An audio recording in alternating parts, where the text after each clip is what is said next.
एक दिन पहले राजस्थान प्रशासनिक सेवा RAS का परीक्षा परिणाम अंतिम रूप से जारी हुआ।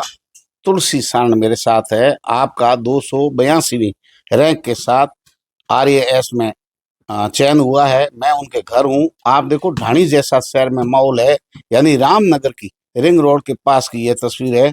उनके घर अभी सुबह सुबह शुभकामनाएं देने पहुंचे हैं। संघर्ष की क्या कहानी है पूरी आप जरूर सुने। सबसे पहले बहुत बहुत बधाई आपको। Thank you so much sir. कैसे पढ़ाई की आपने इससे पहले तक की? सर मैंने 2018 में ग्रेजुएशन कंप्लीट की थी। उसके बाद मैंने IAS की प्रिपरेशन स्टार्ट की थी, जिसमें 3 प्रयासों में मैं असफल रही प्रीलिम्स प्रथम स्टेज में ही। और उसके बाद मैंने 2021 का पहला RS दिया था, जिसका मुझे इंटरव्यू कॉल हुआ था, लेकिन 1594 रैंक आने के बाद मुझे कुछ सर्विस अलॉटमेंट नहीं हुई थी। और उसके बाद 2023 का परिणाम कल शाम को आया और मेरी 282 रैंक के साथ सिलेक्शन हो गया। और 2024 का इंटरव्यू कॉल भी मुझे हो रखा है अभी। इससे पहले आपने और कोई सर्विस में भाग्य आजमाया या आपका चयन हुआ कि सीधा RAS अधिकारी बने आप? सर मेरा 11th क्लास के बाद RS सिविल सर्विसेज में जाने का सपना था, तो मैंने सिर्फ RS के लिए ही ट्राई किया, किसी और सर्विस के लिए अभी तक कोशिश नहीं की थी। तैयारी कहाँ की आपने पूरी? सर मैंने पूरी तैयारी अपनी सूरतगढ़ गंगानगर शहर में है, वहाँ रह के भाटिया आश्रम से कंप्लीट की थी अपनी पूरी तैयारी। और मेरा संपूर्ण जो श्रेय है वो भाटिया आश्रम को ही जाता है इस तैयारी का। पारिवारिक पृष्ठभूमि, परिवार में कौन कौन है? परिवार में हम 3 बहनें हैं और मम्मी है और पापा है और ये दादा दादी चाचा ताऊ ये सब है हमारे परिवार। पिताजी सर्विस में? जी पापा अब वर्तमान में भू निरीक्षक पद पे तैनात है। क्या क्या नाम है? हीराराम जी सारन। कितनी, 3 बहनें आप? जी सर, हम 3 सिस्टर्स हैं, जिसमें बाकी वाली क्या सर्विस कर रही है? जी सर 2 बड़ी बहनें मेरी 3rd ग्रेड टीचर है दोनों ही। दोनों? जी सर। भाई? सर हमारा कोई भाई नहीं है, लेकिन मेरे 3 पाप बहनें। जी सर, मेरे पापा ने हमें बेटों की तरह ही पाला है और हमें इस मुकाम पे लेके आए हैं आज। 2 बहनें सरकारी टीचर है पहले से और आप तीसरे नंबर यानी RAS अधिकारी बने सीधे। जी सर। अब परिवार में क्या खुशी का माहौल है? आज ये साबित कर दिया कि बेटियां बेटों से कम नहीं। जी सर, बिल्कुल। कल रात से जब से परिणाम आया है, हम लोग कोई भी खुशी के मारे सो भी नहीं पाए हैं 1 मिनट भी, और बहुत खुशी का माहौल है हमारे घर पे और सब बहुत ज़्यादा खुश हैं। लेकिन घर में ऐसी चीज तो सामाजिक ताने दिए जाते हैं ना, का लड़का नहीं है और अधिकारी है, अफसर है, 3 लड़कियां हैं, लेकिन आज तो तीनों लड़कियां हैं, यानी एक RS अधिकारी तक का सफर तय किया है। यानी जो बेटे की भूमिका है उससे बढ़कर बेटी ने निभाई है। जी सर, आज ये मेरी रैंक है, ये मेरे पापा की सबसे बड़ी जीत है, जिन्होंने अपनी बेटियों को पढ़ा के और लिखा के इतना आगे बढ़ाया है। और आज बाड़मेर के हर उस पिता की जीत है, जिसने अपनी बेटियों को आगे बढ़ाने का हौसला रखता है जो। बेटियों को अगर पूरे अवसर मिले, समान अवसर मिले, तो अच्छा नाम रोशन कर सकती है परिवार जी का। सर, बिल्कुल, ये मेरी रैंक से भी आप देख सकते हैं। और मेरे पिताजी ने कभी भी मुझे वित्तीय रूप से या किसी भी रूप से कभी भी कोई समस्या नहीं आने दी है। और इसलिए अगर बेटी को समान अवसर दिया जाए तो बेटों से कहीं आगे जाके सफलता प्राप्त कर सकती है। बीच में नहीं हुआ तब मनोभाव कैसे थे आपके? क्या सर्विस लगेगी कि नहीं लगेगी, या 1-2 बार इंटरव्यू कॉल फिर रह गए, मन कभी हल्का नहीं हुआ? सर जब 2021 का परिणाम आया था तो मेरी 1594 रैंक आई थी, तो उस टाइम थोड़ा बुरा लगा था कि फाइनल सिलेक्शन नहीं हो पाया मेरा। लेकिन तब मैंने ज़्यादा टाइम वेस्ट ना करते हुए अपनी कमियों को पहचाना और उस पे काम करते हुए अभी ये रैंक हासिल की है। 12वीं करने को कितना समय हो गया आज तक? सर 2018 में मैंने 12वीं कंप्लीट की थी नवोदय विद्यालय से। तभी तो बहुत जल्दी आप अधिकारी बन गए। सर टाइम तो काफ़ी हो गया, लेकिन सेकंड प्रयास में मेरा सिलेक्शन हो गया है। कितनी उम्र है अब अधिकारी बनते समय? सर 27। 27। ये जो बीच का सफर होता है उसमें बहुत सारे ऐसे भाव होते हैं कि पिताजी से खर्चा करवा रहे हैं, होगा कि नहीं होगा, आगे भविष्य क्या है, सामाजिक तानों बानों की ओर देखते हैं, तो मन विचलित नहीं होता बीच में कभी? सर बहुत बार ऐसे लोग ताने वगैरह मारते हैं तो मन तो विचलित होता है, लेकिन मुझे मेरे पापा का सपना पूरा करना था और मेरे पापा का ये सपना था कि मैं एक सिविल सर्वेंट बनूं, तो मुझे हमेशा अपने लक्ष्य की तरफ ही मैंने नज़र रखी और मुझे ये सफलता मिली, तो इसमें ईश्वर का बहुत बहुत धन्यवाद। लाखों विद्यार्थी बैठते हैं, सबका चयन नहीं होता। आपने अलग से क्या तैयारी की या क्या तरीका था आपके पढ़ने का? सर स्टार्ट की थी तो मैंने कोचिंग नोट्स पे भरोसा ना करके सीधे जो रेफरेंस बुक्स होती है उससे खुद के नोट्स बनाए और खुद उसमें तैयारी स्टार्ट की मैंने, और खुद के नोट्स बना के उसको बार बार रिवीजन किया, तो उससे मेरा ये परिणाम प्राप्त हुआ मुझे। अब ये मंजिल हासिल हो गई या और पढ़ाई जारी है आगे? सर अभी तो बहुत दूर तक जाना है। अभी मैंने जो आईएएस का जो सफ़र शुरू किया था वो भी मुझे पूरा करना है अब आगे जाके, और ये पढ़ाई जारी रहेगी अभी। आईएएस में क्या एंट्री कॉल हुआ? नहीं सर, मैं प्रथम स्टेज पे ही सीसेट मेरा क्लियर नहीं हुआ, 3 बार जीएस में मेरे काफ़ी अच्छे नंबर थे उसमें, 3 बार सीसेट। अब आप पढ़ाई नहीं छोड़ रहे हैं? नहीं सर, पढ़ाई तो नहीं। सर कोई भी सफलता प्राप्त होती है उससे और ज़्यादा प्रोत्साहन मिलता है काम करने के लिए, तो और इसी जोश और जुनून के साथ मैं और ज़्यादा अच्छे से तैयारी कर पाऊँगी अब।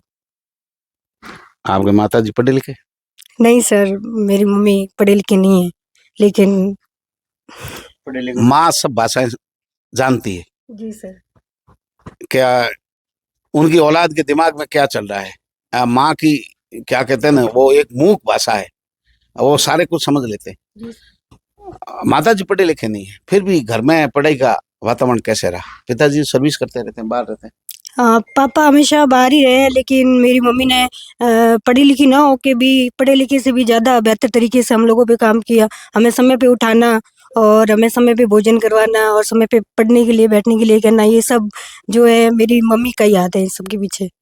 घर में पढ़ाई का माहौल रखना बहुत जरूरी है, उसमें मम्मी की भूमिका महत्वपूर्ण है। जी सर, बहुत ज़्यादा महत्वपूर्ण है, क्योंकि अगर मेरी मम्मी और पापा ने मुझे बहुत बहुत ज़्यादा सपोर्ट किया है, और ऐसे माता-पिता मिलना बहुत गर्व की बात है मेरे लिए। और मेरी जो सफलता का संपूर्ण जो श्रेय है वो मेरे मम्मी-पापा और भाटिया आश्रम को ही जाता है इसमें। आपका मूल काम कौन सा, आपके पिताजी का मतलब? सर बोरला जाटा नोगाला, जो कि सेड़वा तहसील में आता है। सही बात। जी सर।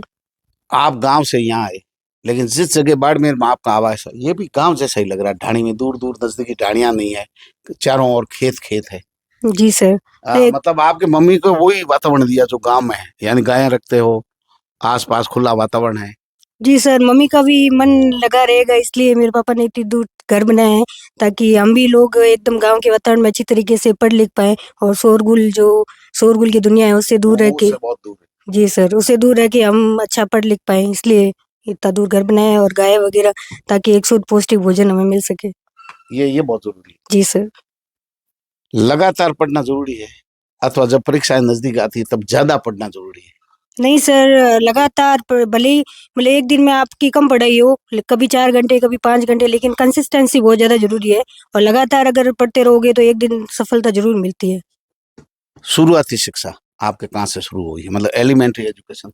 मैं हमेशा से ही गवर्नमेंट स्कूल में ही पढ़ी लिखी हूँ।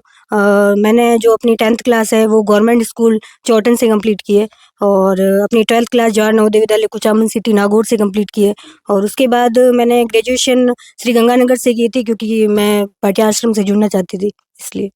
और फिर उसके बाद मैंने एमए किया, नेट क्वालीफाई किया, और आरएस की तैयारी करी थी। छठी क्लास में एडमिशन हुआ नवोदय? नहीं सर, 11th क्लास में। 11th class. जी सर। हॉस्टल का जीवन यानी घर से दूर ज्यादा रहे? जी सर, 10th क्लास के बाद मैं घर से बाहर ही रही हूँ हमेशा, और पहले नवोदय विद्यालय में, और उसके बाद सूरतगढ़ शहर में मैं रही थी, और तब से लेके अब तक मैं बाहर ही रही हूँ ज़्यादातर। अभी 5-6 महीनों से मैं घर पे ही हूँ। एक बेटी के लिए घर से दूर रहना कितना मुश्किल है वर्तमान समय में? सर मुश्किलें तो आती है, लेकिन अगर परिवार का फुल सपोर्ट हो, और तो कुछ भी चीज़ मुश्किल नहीं है सर। अकेला घर से दूर रहना, खान पान नहीं बैठता है। जहाँ आप पढ़ते हो वहाँ बड़े बड़े घरानों के, बड़े बड़े नेताओं के, सेलिब्रिटी के बच्चे पढ़ते हैं कंपटीशन में, पेपर सबके एक आता है, और एक गांव के अंतिम छोर, बॉर्डर का अंतिम गांव, उससे वो भी एक बेटी, उसके लिए सफर तो बहुत कठिन होगा उन लोगों के बीच में। जी सर, कहीं न कहीं कह सकते हैं कि सफ़र थोड़ा मुश्किल रहा, लेकिन आरपीसी के लिए तो चाहे वो सेलिब्रिटी का बच्चा हो, चाहे एमएलए का बच्चा हो, चाहे किसी ग्रामीण इलाके को, वो सब बराबर ही है। वो सबको बराबर ही काउंट करती है, वो बहुत निष्पक्षता से पेपर आयोजित करवाती है, और इसका परिणाम मेरा खुद का परिणाम है, अभी कल ही आया है। तो बहुत निष्पक्ष तरीके से ये प्रक्रिया होती है। और मुश्किलें थोड़ी बहुत आई है, जैसे सूरतगढ़ में हम रहते थे, पिछले मेंस के टाइम लाइट्स वगैरह नहीं रही, 3-4 दिन तक लाइट्स नहीं रहती थी, गर्मी का दिन था, फिर भी हमने पूरी गर्मी में ही पढ़ाई स्टार्ट रखी, जारी रखी, 3-4 रूम चेंज किए, हॉस्टल पीजी चेंज किए, लेकिन वो था कि सफल होना ही है, इसलिए वहाँ पे टिके रहे हम लोग। खान पान ऊर्जा भी बनी रहनी चाहिए, तो जी कैसे मेंटेन रखा? सब खुद रह रहे हैं, खाना खुद बनाना है या टिफिन आ रहा है, पढ़ाई भी करनी है, कोचिंग में जाना है, खुद के कपड़े धोने, स्नान रक्षे लगाकर पूरे घरेलू काम घर की तरह पूरे संभालना, तो बहुत बड़ा एडजस्टमेंट कैसे? टाइम तो 24 घंटे सबके पास सर, ये लड़कियों का स्पेशल टैलेंट होता ही है शुरू से ही कि सब कुछ मैनेज करना होता है। अब आगे जाऊंगी तो भी मुझे सब कुछ घर परिवार सब मैनेज करना पड़ेगा, जॉब वगैरह, तो ये तो बहुत जन्म से ही लड़कियों का अधिकार ही है। तो है। अधिकारी बन गए तो ये घर तो संभालना ही है। जी सर, घर तो एक सब जो प्राथमिक भूमिका है हमारे घर के प्रति वो तो निभानी पड़ेगी, और साथ में जो पद के कर्तव्य है वो भी निभानी पड़ेंगे हम लोगों को। लेकिन बेटी होना और ये सिलेक्शन होना मेरे पापा के लिए तो बहुत। बड़ी बड़ी उपलब्धि। जी सर। आपकी बहुत सारी बहनें तैयारी कर रही हैं, उनका सिलेक्शन नहीं हुआ है या थोड़े पीछे रह गई है, क्या कहना चाहते हैं आप? सर, मेरे साथ भी मेरे 2 रूममेट्स हैं, भूमिका और दीक्षिका, तो उन्होंने मेरा बहुत सपोर्ट किया था और मेरे साथ तैयारी स्टार्ट की थी। उनका जैसे पिछली बार नहीं हुआ था, लेकिन इस बार भूमिका का इंटरव्यू कॉल हो गया है। तो मुझे ऐसा लगता है कि अगर निरंतर रूप से अगर लगे रहेंगे और पढ़ाई करते रहेंगे और अपने लक्ष्य की ओर हमेशा दृष्टि लगा के अगर काम करते रहेंगे, तो एक दिन सफलता ज़रूर मिलेगी आपको। आपकी पोस्टिंग आपके गांव के क्षेत्र में हो जाए प्रशासनिक अधिकारी के रूप में, आपके इलाके के अंदर ही, जी तो सर। आपके मन में सबसे पहले क्या भाव आएंगे कि मैं मेरे क्षेत्र में ये परिवर्तन करूं? सर, जो मैं तो यही चाहती हूँ कि मैं अपने लोग हैं उनके लिए ये काम करूँ, क्योंकि मैं खुद एक ग्रामीण पृष्ठभूमि से हूँ और ये मेरे लोग हैं, तो मुझे उनके लिए काम करना एक मेरे लिए बहुत गर्व का विषय है। तो मैं सबसे पहले तो, क्योंकि मैं एक वुमेन हूँ, तो वुमेन रिलेटेड जो भी है, मैं वुमेन एजुकेशन है, जैसे कि अभी भी हमारे 12th के बाद लड़कियों की शादी कर देते हैं, तो मैं उनके लिए एग्जाम्पल सेट करना चाहती हूँ कि वो भी आगे बढ़े और सिविल सर्विसेज में जाए और तैयारी करे और बहुत आगे जाए। अभी आपको क्या लग रहा है, बालिका शिक्षा के लिए बहुत कुछ करना बाकी है अभी भी? सर, बहुत कुछ अभी गवर्नमेंट ने काफ़ी रिफ़ॉर्म किए हैं, बालिका एजुकेशन के लिए काफ़ी प्रयास किए हैं, लेकिन एक जो लोगों की जो मेंटालिटी है, उसको चेंज करना बहुत ज़्यादा ज़रूरी है, क्योंकि लोग अभी भी बालिकाओं को बोझ ही समझते हैं और पढ़ाना नहीं चाहते। लेकिन मैंने ये कल मेरा रिज़ल्ट आया है, तो मैं यही कहना चाहती हूँ सभी माता-पिताओं को कि अपनी बच्चियों को पढ़ाओ और आगे बढ़ाओ, वो अपनी बेटों आपके बेटों से भी आपका ज़्यादा नाम रोशन करेगी। अब पृष्ठभूमि देखे ग्रामीण, उच्चारण जो है वो खराब है यहाँ के लोगों का, खास करके जाट समाज के लोग उच्चारण जो है ठीक ढंग से नहीं बोल पा रहे। आपके ये समस्या नहीं आई? सर, शुरू-शुरू में जब मैं बाड़मेर से निकली थी, तब मेरी ये समस्या ज़रूर आई थी, लेकिन धीरे-धीरे फिर मैंने खुद ने मतलब हिंदी में बात करनी स्टार्ट की, तो ये मेरे सुधार उसी वजह से हुआ है कि मैंने निरंतर हिंदी में बात की लोगों से, और ये मेरे सुधार हुआ है काफ़ी। लेकिन अभी भी रीजनल टोन तो रहेगा ही, वो तो कहीं नहीं वो जाएगा। तो थोड़ी रहती है। जी सर।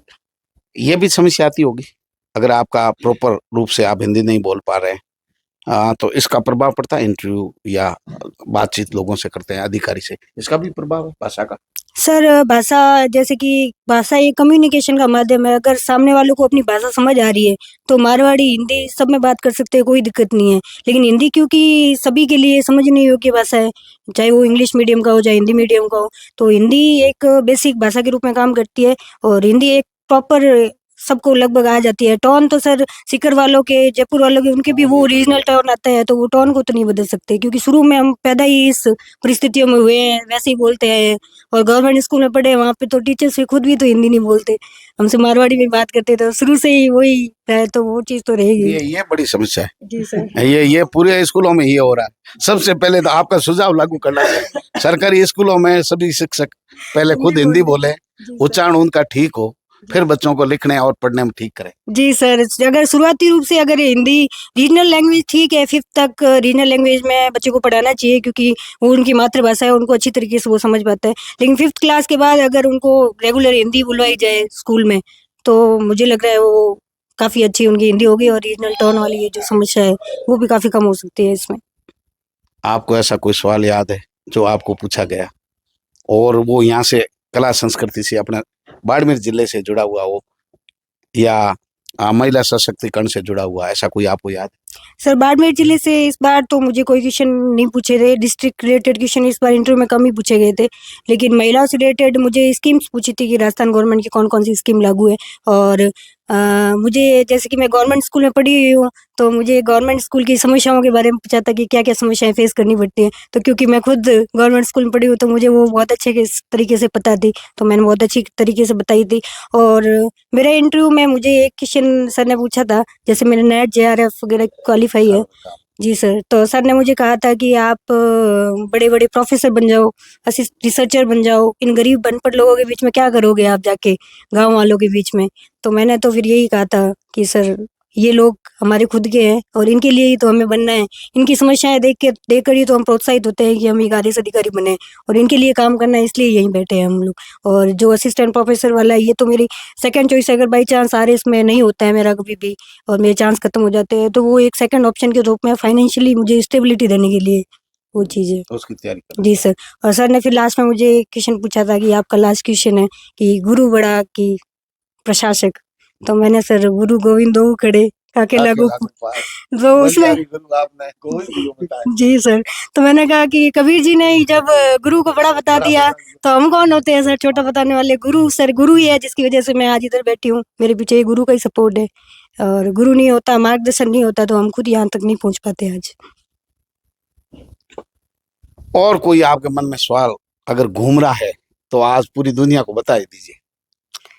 सर क्वेश्चन तो यही घूम रहा है कि बाड़मेर की लड़कियों को मैं यही कहना चाहती हूँ कि पढ़ो लिखो आगे बढ़ो और अपने क्षेत्र का नाम रोशन करो, अपने क्षेत्र के लिए काम करो और खूब बढ़ो आगे। कमियां अगर देखें तो दुनिया पूरी कमियों से ही भरी हुई है, लेकिन अगर अच्छी बातें देखें तो बहुत कुछ है। जी मक्खन तैर रहा है, जी डूबता थोड़ी, जी सर। हर जगह अच्छा ही है। जी सर, अगर सर ऐसे कमियां ढूंढनी स्टार्ट करें तो हम खुद जी भी नहीं पाएंगे दुनिया में। और अच्छा ही है और कमियां दोनों देखनी बहुत ज़्यादा ज़रूरी है, और हर चीज़ को माइंड में रखते हुए अगर काम करेंगे तो अच्छा रहेगा। एक बार परिचय और रैंक बता दो आप। जी सर, मेरा नाम तुलसी चौधरी और मैं बोरला जाटान सिरवा तहसील से हूँ, और मेरी आरएस 2023 में 282 रैंक से चयन हुआ है। बहुत बहुत धन्यवाद।